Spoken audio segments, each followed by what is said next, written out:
أعوذ بالله من الشيطان الرجيم بسم الله الرحمن الرحيم। সম্মানিত সুধী, আমরা এখন যে বিষয়টি আলোচনা করব সেটি হচ্ছে আল্লাহ তাআলা একদিন এই পৃথিবীতে নেমে আসবেন। আল্লাহ তাআলা এই জমিনে আমাদের বিচারের জন্য কিয়ামতের ময়দানে চলে আসবেন। আর আল্লাহ তাআলা যখন আসবেন সেই বিষয়টি আমরা জেনে নেব। কখন আল্লাহ তাআলা আসবেন, কিভাবে আসবেন। আসুন আমরা জেনে নেই। সূরা আল বাকারা 210 নম্বর আয়াতে আল্লাহ তাআলা বলতেছেন, হাল ইয়ানজুরুনা ইল্লা আইয়াতিয়াহুমুল্লাহু ফি যুলালিম মিনাল গামামি ওয়াল মালাইকাতু ওয়া কুদিয়াল আমরু ওয়া ইলাল্লাহি তুরজাউল উমুর। আল্লাহ তাআলা এখানে বলছেন, তারা কি এরই অপেক্ষা করছে যে মেঘের ছায়ায় আল্লাহ ও ফেরেশতাগণ তাদের নিকট আগমন করবেন এবং সব বিষয়ের ফায়সালা করে দেওয়া হবে, আর আল্লাহর নিকটই সব বিষয়ে প্রত্যাবর্তিত হবে।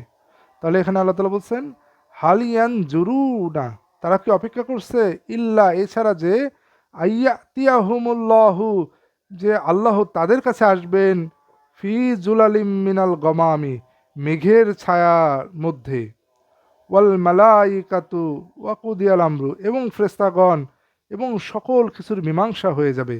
তাহলে আল্লাহ তাআলা মেঘের ছায়ার মধ্যে আসবেন এবং সমস্ত কিছুর মীমাংসা হয়ে যাবে। ওয়াইলাল্লাহি তুরজাউল উমুর, আর আল্লাহ তাআলার দিকে সব কিছুর প্রত্যাবর্তন। চলুন সূরা জুমার 39 নম্বর সূরা 69 নম্বর আয়াতে আল্লাহ তাআলা বলতেছেন, وأشرقت الأرض بنور ربها ووضع الكتاب وجيء بالنبيين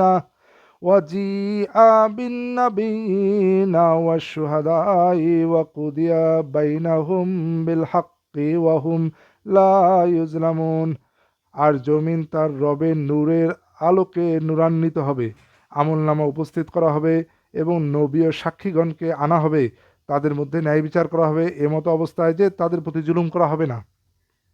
তাহলে আল্লাহ তাআলা বলছেন, ওয়া আশরাকাতিল আরদু বিনূরি রাব্বিহা, আর জমিন তার রবের আলোতে উদ্ভাসিত হয়ে উঠবে। ওয়াউদিয়াল কিতাবু ওয়াজিআ, ওয়াউদিয়াল কিতাবু উপস্থিত করা হবে আমলনামা বা কিতাব সমূহ। ওয়াজিআ, আর উপস্থিত করা হবে বিন্নাবিয়িনা ওয়াশ শুহাদাই, নবী রাসূলগণকে এবং সাক্ষীদেরকে। ওয়াকুদিয়া বাইনাহুম বিল হাক্কি, আর মীমাংসা করে দেওয়া হবে তাদের মধ্যে যথার্থভাবে।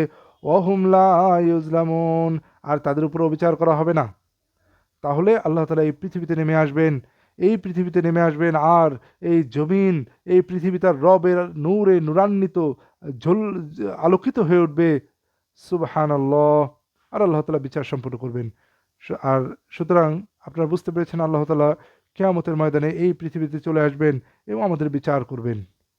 আমিন।